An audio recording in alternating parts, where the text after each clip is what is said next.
Hello world, it's me, your favorite person, codename XXAwesome aka Squee, and I am finally back! Hooray!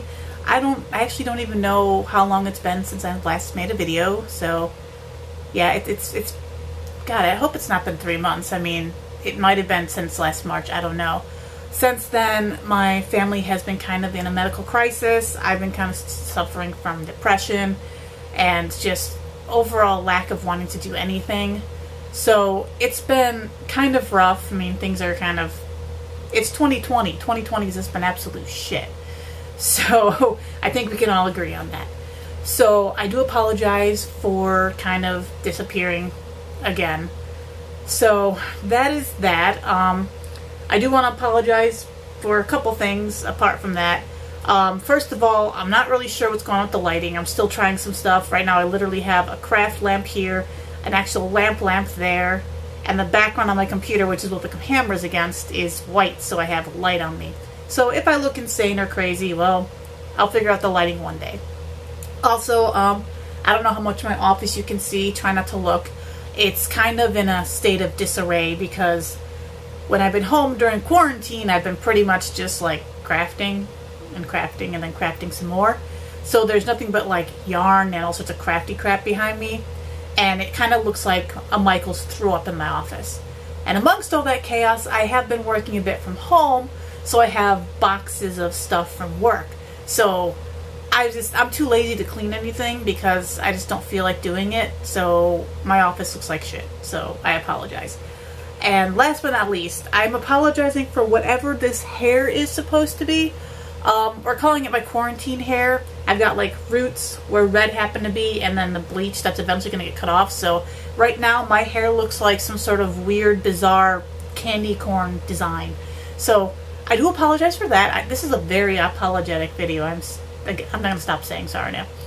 But the main important thing of this video that I want to go over is the fact that I kind of sort of, I don't say I lied to you guys, but I'm apologizing again because I know originally my first few videos, sorry, something in my eye.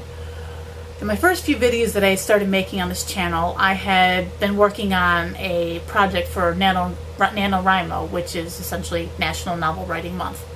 And I got to 50,000 words, which you all know, and I was very excited about letting people read it and give me their feedback. And then I was thinking, hey, how cool would it be once I find out if people like it or if it's worth it or like what needs changing, what's garbage, if I like read a chapter here and there to you guys. However, unfortunately, I got a little discouraged because I gave it to 10 people, and out of the 10 people I only got 1 response, which, you know, okay, people's lives are busy, they got stuff to do. But when you're a writer like me and you're insecure like me, what ends up happening is you think to yourself, oh my God, was it just really that terrible? Did they do something wrong? Did they just not even bother to read it? Because I mean, I feel like if you have people that are like, I need this book, why don't you give me this book? Give me the book, I need the book, where's the book, where's the book? And they just pester you and pester you and pester you or ask you like, dude, I want to read your book, cool. And then they never say anything, they never tell you anything, they never even make any indication that they read it. It's kind of disheartening. So it kind of made my want to actually do anything with it kind of go down really far. So I do apologize for that. And so yeah, I will not be reading right now anyway anything from that story. However, I'm not going to be a complete asshole and just not do anything. What I have decided to do is read a bit of a book that I'm currently sort of kind of tiptoeing around working on, called Love in a Time of Monsters, which is kind of like a post-apocalyptic story with Frankenstein in it. It was inspired by a couple songs by a band named Apocalyptica that kind of doomed to sort of, you know, pop stuff in my head, and I had watched Frankenstein the play, and it just all kind of meshed together. I just got this little wild idea that popped in my head. I got an idea for another book that I wrote like a page for, and then I'm probably never going to write any more than that. But this, I'm still kind of working on, I'm still kind of like tooling around with it. I figured I will read that to you because I feel like it's not bad. I mean, I'm pretty okay with it. I'm pretty okay with announcing it to the world. So yeah, I will be reading that to you so you can at least get a little taste of something from me. And hopefully it's not just a series of me going cut, cut, cut, cut, cut, because as you can all tell, I talk very fast, so I read very fast and I tend to flub all over my words, and yeah, you guys have watched my videos. So without further ado, here goes nothing. So yeah. Yes, this is, this is the way all authors do it. Totally. Love in the Time of Monsters. January 1st, 2218. I had long given up all hope for humanity and the goodness of men. I had learned early on through the teachings of my Creator that man is a cruel, selfish creature. I learned quickly in my first days of life what it meant to be vilified for my appearance. The look of horror upon Victor Frankenstein's face when he first laid eyes on me taught me as much. His decision to destroy my bride solidified the lesson. I led Victor to the northernmost reaches of the globe, watched as he sickened and died. I vowed I would destroy myself, that the world would be free of me, but it proved a difficult task to achieve. Man is by his very nature a creature driven by the will to survive, and I was surprised to find the same feeling emanate from within me. I sought death, but was too weak to inflict it upon myself. I have no notion of what possessed me to disclose my story with Miss Shelley. Though our correspondence was kept strictly through letters, she would be safe, far from where I would frighten her. If only I had known what effect upon mankind my story might bring. Stories, movies, costumes, and yet mankind still missed the lesson within my story. They were still cruel and heartless to those that differed from them.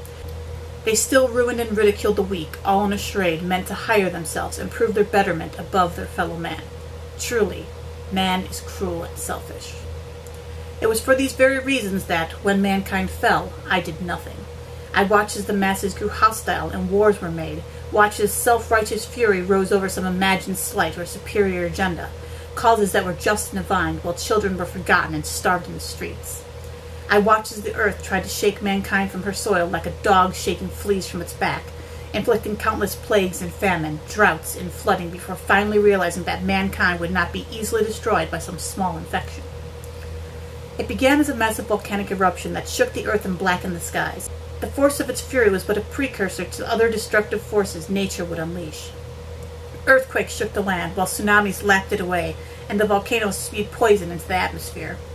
I watched all this from afar, a silent spectator to the ruin of man, strangely giddy with excitement, perhaps relieved that the earth would be merciful and do what I, shameless wretch that I am, could not. Ah, death, with such joy I welcomed her embrace. It was with great dismay that I learned of my immortality. The flesh that was seared merely grew back, ice did not blacken my extremities, and water did not drown me. Pain existed as a shadow in my mind, a minor annoyance that I easily ignored. It was to great shock and equal dismay that I discovered the sour truth. The earth had not managed to eradicate the humans. Somehow, amidst her greatest effort, man prevailed. But what manner of man continued was what broke my heart. The survivors were, more often than not, men of influence and power, not lacking money or comfort, but lacking entirely in morality and kindness. Quickly they subdued the less fortunate, forcing their inferiors to build great cities where they graciously and with great charity allowed their fellow man to live in squalor as they lounged within their comfort, not unlike kings in their castles, demanding the adoration of the people to whom they owed all things. The cities themselves were but facades behind which humanity hid from the ruin of their world.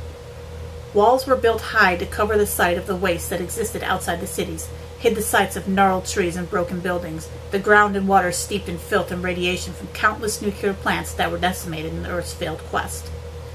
It was within these wastelands that I now wandered, marveling at the unbridled destruction the disasters had left in their wake.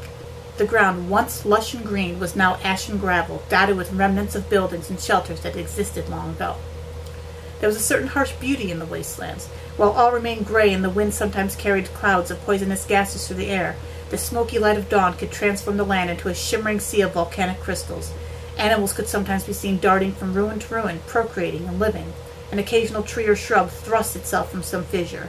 I occasionally came across paintings and other beautiful creations made from men long ago, and it was these things that I sought to salvage. What else had I to do? I had no need to hunt animals. I was not afflicted by hunger. The gases did not burn my eyes or lungs. My body never cried out for sleep. I wandered the wastelands without purpose, seemingly cursed to be forever alone, for I dared not seek entrance into cities. So I made it my quest to rescue any remnants of the beauty of the past. It was on such a wandering that I first encountered her. She appeared out of the morning mist, her body swaddled in tattered clothing and scarves, goggles hiding her eyes. I felt strangely drawn to this woman and gave in to the need to quietly follow her, observing her as she carefully picked her way around the piles of concrete rubble, pausing periodically to dig scraps from the ground and place them in a pack at her side. She stooped down and pried a piece of metal from beneath a large boulder, brushing it off with her tattered fingerless gloves. She stood and removed her goggles and lowered the scarf covering her face and turned it around in her hands. I could tell from where I hid behind the remnants of a wall that she was holding an old license plate.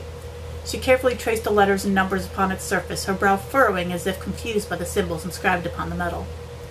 Several feet away, the gravel gave way and a small shower of rocks drew her attention. She stiffened and her head turned towards me. I was momentarily stunned at her countenance. Her face was thin, almost unnaturally so, with eyes sunken by dark circles and perhaps just a hint of bruising around her left one that were sunk deep into their sockets. She had a long scar that slithered across her brow, following the edges of her temple to stop just below her cheekbone. The scar was so graceful one could almost think she had done it deliberately. Her lips, while they were light pink, were dry and cracked. I exhaled the breath I didn't realize I had been holding as she once again relaxed and reached into the pocket and withdrew a battered flask. She took a long drink before capping the container, adjusting her scarf and goggles, and continuing in her quest for scraps. I watched as she disappeared into the hazy morning air before sliding to the ground with my back against the wall, sitting dumbfounded in the dirt. I closed my eyes and saw again the brilliant bright green color of her eyes, a color that made me remember so long ago my first days of joy when I discovered the forest in all its beauty, all its security and lack of men. The color of her eyes had been such a contrast to the dark bruised appearance of her face that it almost left me breathless with its beauty. I opened my eyes once more. What was this emotion I was feeling? Who was she, and why was she having this effect upon me? Could this be love? Was this infatuation? Could I, a creature that was battered and forced into life, who had no love, only loathing for all of mankind, feel desire? My mind reeled with questions. As I sat, I couldn't help but think of the play Romeo and Juliet. Of all the masterpieces created by the great playwright, Romeo and Juliet had been my least favorite. The mere thought of such misplaced infatuation confounded me. Could it be that I understood it at last, if only for a little bit? And that, my friends, is the end. So, hopefully you enjoyed it, and I would like to hear any comments you have. I'm really not worried about putting this out into the world, because if there are people trolling around the internet looking for stories to steal from people, which I doubt, I don't think they're going to go for mine, and if they do, I'm happy knowing that my story would be probably completely different from theirs.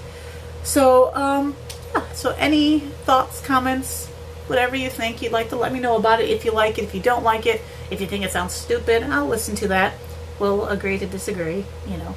I think it sounds good considering it's still the first time around. So, yes, so I hope you enjoyed this. Hit the subscribe button, hit like, leave a comment, and, yes, so I will see you next time. I do have an unboxing coming up, so that should be coming out, I'd say in a few days, but we all know my track record, so it'll be coming out soon. So, yeah, until next time, I will see you all later, and stay safe, and see ya. Bye!